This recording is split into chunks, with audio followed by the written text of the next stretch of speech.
Ano, Valentine's? Yes, Valentine's. Alam nyo, mas masakit pa ang maiwanan ng boyfriend o girlfriend kesa ma-impeach ka ng House of Representatives. Sa ating mga kababayan na patuloy na sumusuporta, nagmamahal, nagdarasal, napakahalaga nun, ay manalig lang sila dahil sa taong bayan ang tagumpay. We have to respect the Senate kung ano yung desisyon nila dahil sila yung mga nandoon sa loob. Maybe we should ask her first bakit niya i-block yung impeachment. At mga Lenny supporters pa yan, tingnan mo, pero pumapalakpak sila sa akin.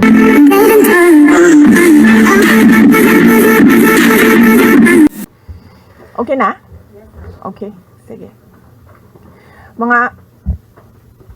Mga kababayan, Assalamualaikum warahmatullahi wabarakatuh. Madayaw, mayong adlaw, kaninyong tanan. Magandang araw sa inyong lahat. Sa mga nakaraang araw, marami ang humihingi ng reaksyon, komento, o damdamin. Damdamin ko sa issue ng impeachment na naihain laban sa akin. Sa kabila ng aking mga naging pahayag ukol sa planong impeachment sa mga nakaraan na buwan, ang tanging masasabi ko na lamang sa puntong ito ay God save the Philippines. Bukod dito, nais ko na lang ipaabot ang aking taus-pusong pasasalamat sa mga kababayan na patuloy na nagdarasal, sumusuporta, nagtitiwala, at patuloy na nagmamahal sa akin. Manalig kayo dahil sa taong bayan ang tagumpay. Syukran. I know, right? Braille. 3 questions, no follow-up. Okay. Oh. Ay, ayoko na. I'm okay. In the list of those who signed, ma'am? Oo. Marami doon, mga inaanak, mga kumpay, mga naging supporters and What's your reaction? Sabi kasi, ito lang daw basahin ko. promise nila. We've already started preparing the moment Franz Castro announced the impeachment plans, which was November of 2023. So November of 2023, there were already lawyers doing their work for the impeachment. So we leave it to the lawyers. Last question. It's not an option. Resignation is not an option. Wala pa tayo doon, ma'am, na masyado pang malayo yung mga ganyan na mga bagay. Nandun pa lang tayo sa pagbabasa ng. Actually, ma'am, wala pa tayo doon dahil yung mga abogado lang yung nagtatrabaho. Hindi ko talaga alam kung anong ginagawa nila. But I have a meeting with them. Last question, please. Even the president said he has nothing to do with the impeachment. Do you believe? I do not want to answer that question. Next. Confirm po ba na si dating Pangulo Rodrigo Duterte isa sa mga abogado niyo para sa impeachment? I do not want to answer that question. Yes, ma'am. Nakikita niyo po ba na may hahalin tulad ng sitwasyon ngayon ng bansa sa 1984 ni George Orwell? I do not want to answer that question. Last Last. question.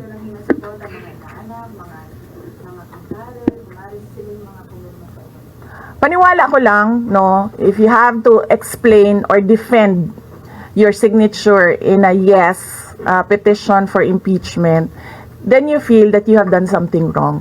Kasi kung wala ka namang ginawang mali, bakit mo i-defend yung pirma mo? Thank So, you. paniwala ko. Ma'am, naniniwala po ba kayo na may may gumalaw po for the impeachment. May gumalaw po na parang money involved. I do not want to answer that question. Yes. How will you be endorsing senators, lalo na po sa PDP slates, especially that may possibility na mag-overlap yung trial sa next Congress? Hindi pa namin napapag-usapan kung ano yung gagawin ko for the upcoming campaign and election. Pero nasabi ko na noon na patuloy yung trabaho namin, and isa sa mga trabaho namin ay gusto namin tumulong sa Commission on Elections in voter education, particularly yung wag mo ibenta yung boto mo, wag gumamit ng dahas during campaign and election day, yung mga ganon. Ma'am, payo niyo lang po sa ating mga kababayan sa nangyayari po ngayon sa ating bansa. Yes, sabi ko nga kanina sa statement ko sa ating mga kababayan na patuloy na sumusuporta, nagmamahal, nagdarasal, napakahalaga nun, ay manalig lang sila dahil sa taong bayan ang tagumpay. Bibi, anong nag-blooming daw patapos naman yan? Nga na akadri sa Manila na taga Davao man ka. Thank you, OVP Media. Yes sir. Ma'am, sabi niyo po late last year parang prepare na kayo para dito. Pero pwede po i-brief niyo kami kung right now po after i-transmit sa Senate, saan na po yung preparation? May legal na Cuba and nasa Well, may meeting kami mamayang hapon dahil nag-meeting sila kahapon. Hindi ako sumali. So merong briefing, legal briefing mamaya ang mga lawyers. So I will know more this afternoon. Makikita nyo na yan pagpasok nila ng kanilang entry of appearance. Ma'am, tuloy po ang trabaho kahit may pinaghahandaan po kayo. Yes sir, opo. Kakatapos lang po ng planning conference ng Office of the Vice President. So we did it last Tuesday, Wednesday, and Thursday para po sa 2025 and 2026. So for 2025, may mga maapektuhan ba na programs ng OVP? Yes, nag-announce na kami na wala kaming wala kaming burial and medical assistance dahil tinanggal yung line na yon sa budget So hindi ka na pwede maglagay ng budget How doon. about the other programs now? Tutuloy siya. How confident are you that you won't be convicted in the impeachment court? Wala pa tayo. Masyadong pang malayo yan, ma'am. Wala pa tayo. Hindi pa natin inaano yan. Final question, please. Na-assess ngayon. Final question. Number one for Nagtanong ka na ba? Kanina? Sige, Final ikaw. question, You Lance. said before na you're seriously considering to run for 2028. Now na may impeachment na, are you more decided to run in 2028? Okay. So, wala pa tayo dyan. Wala pa tayo dyan. But, nasabi ko naman di ba, paulit-ulit kung we are seriously considering that. But it's difficult to decide without numbers. So, kailangan malaman yung surveys and numbers. Sa next year pa yun. Oo. Pero sa tingin nyo ba, ma'am? Sir, nagtanong ka na? Sir. Kyoto Yes, News, sir. Ron. But what are you concerned na yung possible consequence that you can be disqualified from public office kung magkaroon na ng conviction? Yes, sir. Oo. Alam ko po yung penalties ng impeachment. And the moment na nag-resign ako sa Department of Education, before ako nag-resign sa Department of Education, pinag-isipan ko na lahat yan. Ma'am, sa Sir. ngayon ba masasabi ninyo na lalo pa kayong nainganyo na ituloy ang pagtakbo sa 2020 presidential election? Nasagot ko na ata yung kanina sa question ni Sir na nakaitim. Sir. Number one in the articles of impeachment was your assassination threat to the president. Do you regret making that statement last time? I did not make an assassination threat to the president. Sila lang nagsasabi niyan. Sila lang nagsasabi may assassination. Sila nagsasabi may assassin, may gunman. Next po, GDB. Not say that. Sola. Ano po kayo if please. confident kayo sa numbers ng House, and sabi nyo, hindi kayo confident. And nagkatotoo nga, ngayon sa Senate, you said na parang meron kayong confidence sa mga senador. So, ngayon, how do you feel about that? Do you still feel confident with the numbers in the Senate? Sandali, ma'am. Well, that is their prerogative as a body, no? So, we have to respect the Senate kung ano yung desisyon nila. Dahil sila yung mga nandoon sa loob. So far, you feel assured about your allies in the Senate? We haven't talked. I have not talked to my friends in the Senate. Wala. Last question, please. Bakit? She's going to block daw the impeachment po, ma'am. Sabi daw po niya, she opposed the impeachment daw po. Bakit kaya? Maybe we should ask. Maybe we should ask her first. Bakit niya ibablock yung impeachment? How do you feel po? Sabi ni BBM, hindi nga supportado yung impeachment, pero number one na, unang-unang pumirma yung anak niya. Consulted actually. He would consult. Kasi sabi, ito lang daw basahin ko. Yan, ang daming nagbabantay sa gilid. Nausap niyo na ba yung father niyo after your impeachment? Wala pa. But nagpadala ako ng message through sa kanyang assistant, and sinabi ko na, ano ba sinabi ko? Hindi ko maalala. I think I said, everything will be all right. Yun ata ang sinabi ko. His reply was a song. MacArthur's Park. So, nagpadala siya ng video na kumakanta siya. Hindi ko pa nabasa, ma'am, yung complaint, but I understand lahat ng mga complaints na na-file sa House of Representatives nabasa na ng mga lawyers. May pamilya ninyo kahit dating Pangulong. Ay, pakiusap pa. Sandali, Sarah. Sandali, Sarah. Boss Rambo, wait. Ang preparation, challenges sa preparations, well, so far wala naman. Wala naman kaming lang kami, na-overwhelm kami kasi ang daming mga lawyers na nag-signify na tutulong sila sa defense. So, ngayon ay pinag-uusapan on how to go about it na makuha lahat ng kanilang commitment of support at makatulong din sila sa pag-iisip kung ano yung gagawin sa defense. Harleen Delgado, ABS-CBN. Harleen, ABS. Nagtanong ka na, ma'am? Wala pa, ma'am. Sige, ma'am.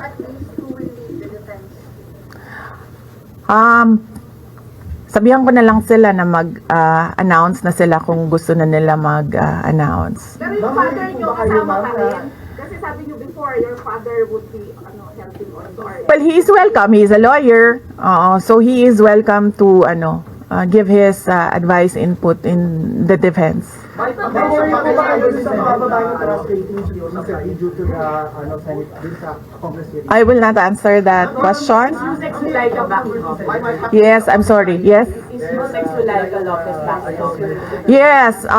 So what happened was, nag-indefinite leave siya, and then she was admitted to the hospital doon sa Davao City na hospital siya, and then discharge siya ng mga doctors with ulitin ko. Si Yusek Zulaika Lopez, nag-indefinite leave siya after nung sa veterans hospital admission niya. Umuwi siya Davao, and then na-hospitalize siya doon. And then sabi ng doctors niya, we will discharge you but you have to come back ngayon ata, February, for further tests. And then bumalik siya for one day dito. Noong January, bumalik siya for one day dito sa Office of the Vice President, and she said na mag-leave siya for 2 months. And then I said yes, take the time that you need for your health. And then after a week, bumalik siya. Noong January, after a week, bumalik siya dito, and then she said, hindi ako mag-leave. So sabi ko, okay, welcome back. Ma'am, Mag-usap niyo Yung sa firma, INC, meron bang pakikipag-usap kayo sa INC? Dahil sila po yung nag-rally against para wag ituloy yung impeachment. Hindi pa po kami nagkausap ng INC, sir, pero nagpapasalamat po ako sa INC at sa buong sambayanan sa kanilang pananawagan ng kapayapaan. Ma'am, kamusta po ang staff ng OBP? Nagtanong ka na, sir? Wala pa, sir. Hindi ko masabi yan ngayon, sir. Wala pa kami dyan. Ma'am, Miss Iz. Nagtanong ka na, ma'am, wala pa. Miss Iz. consider former President Duterte to be your lead defense? He will, maybe if he wants to, he can be part of the defense team. But because of his age and because of rigorous preparations in an impeachment case, baka sabihin ko sa kanya na wag na lang siyang mag-lead dahil medyo may edad na si former President Rodrigo Duterte. He's already 80 years old this year. Ma'am, kamusta po ang staff ng OBP after they heard about the impeachment po, ma'am? Ano po naramdaman po nila na when you were impeached by the House? Ano po naramdaman ng staff ng OBP in general? Are they sad? Are they worried po ba, ma'am? Hindi ko alam, pinagtatawanan lang nila ako dito sa gilid kasi hindi daw ako sumunod. Sabi, basahin lang daw talaga ito. You will appeal sa impeachment court, ma'am. Ha? Okay. Kung pwede namang hindi, and I understand, pwede naman. Hindi na. Oo. Kasi baka ma-intimidate lang sila lahat sa presence ko doon. May mga plano po ba kayo para itulak ang pag-audit, lalo na po sa mga kongresista natin na ginagamit ang pera o pondo ng gobyerno para pag-black propaganda against you? Hindi ko na muna sagutin yung tanong na yan ngayon, ma'am. Doon muna tayo sa God Save the Philippines. Mika, So, ma'am, Reuters. do you dissuade or encourage your supporters in case when you go to the street to rally? Sa panahon ngayon, ma'am, na sobrang mahal ng presyo ng mga bilihin, lalong-lalo na ng pagkain, sasabihin ko sa mga supporters sa taong bayan na unahin muna nila ang trabaho and negosyo nila kesa sa mag-rally sila sa mga daan. Dahil marami o lahat tayo breadwinners. So merong mga bata or merong mga kapamilya na nagdedepende sa atin. At tayo naman ang social media capital ng buong mundo. Kung gusto talaga nilang magsalita at tumulong, doon na lang sila sa social media kung saan nakakatrabaho pa rin sila. Pero nagagawa nila kung ano yung nararamdaman nila na gusto nilang gawin. At yun ay magsalita at marinig sila ng taong bayan at ng mundo. Mika Flores, Reuters. Hindi ko masabi if you have enough support in the Senate or anything like that. Are you not confident that you have enough allies to avoid a convention in the Senate acting in an impeachment court? Hindi ko pa naisip yan, sir. I've not counted numbers of votes in the Senate, so we are not there yet. We are still, the legal team is still in the preparation of the defense and what we will do moving forward. Ma'am, do you feel betrayed? Maraming mga congressmen kami na po. 70%.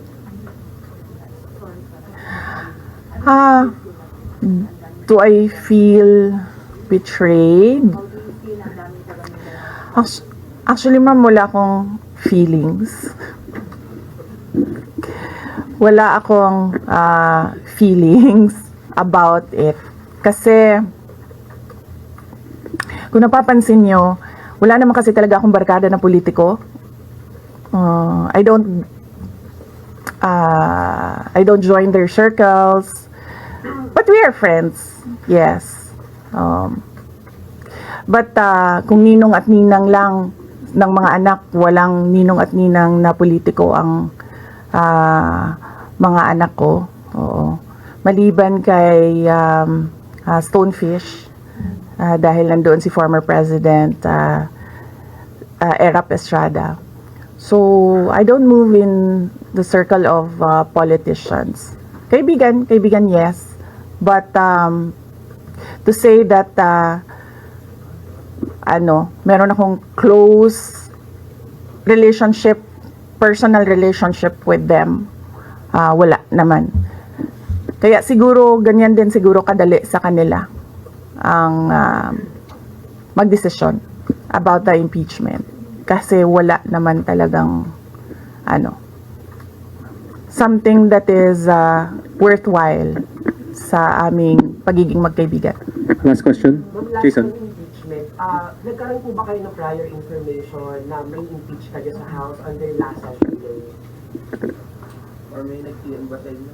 Naka-receive po ba kayo or nag-tip sa inyo? Yes. Oo, si JC. Si JC. Hindi siya natulog. Sabi ko sa kanya, matulog ka na, JC, kasi ang mangyayari ay mangyayari kaya sera-sera. Diba? Ma'am, comment yun lang po ma'am. Alam ko matagal na ito, but you see the prosecutor's office giving us yung patong-patong na kaso against you. Yes. What was your initial reaction about that? And second po, any updates, security details natin ma'am, tuloy po ba yung pag-hire po natin ng private security? Hindi ko nasasagutin yan, ha. Dun lang tayo sa God Save the Philippines. Ma'am, Okay. last na lang po ma'am on my end. Ma'am, you said God save the Philippines.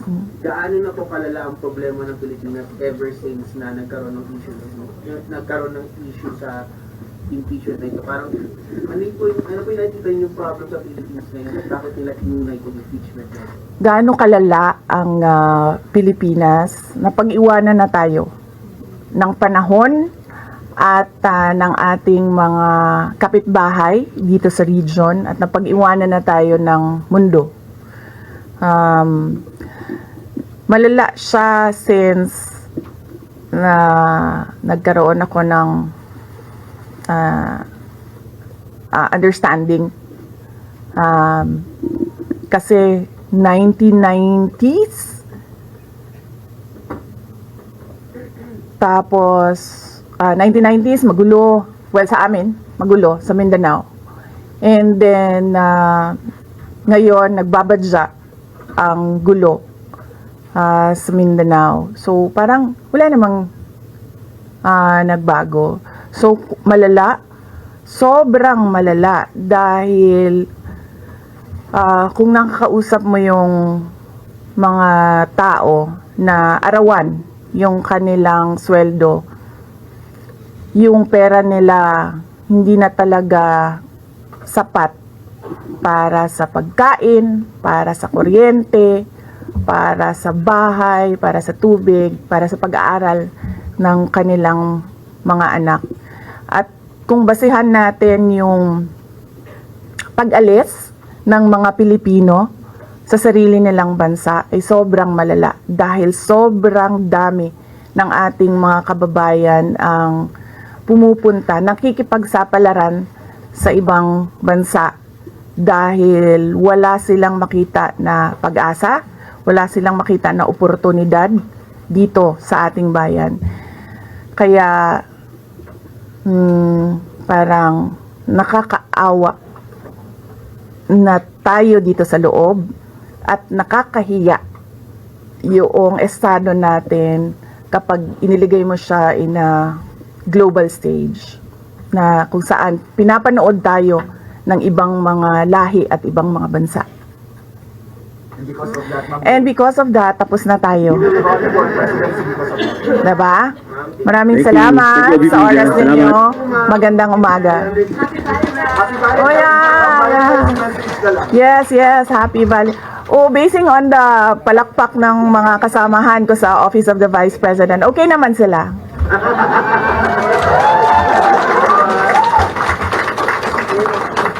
At mga Lenny supporters pa yan, ha. Tingnan mo, pero pumapalakpak sila sa akin. No, ano Valentine's? Yes, Valentine's. Alam nyo, mas masakit pa ang maiwanan ng boyfriend o girlfriend kesa ma-impeach ka ng House of Representatives.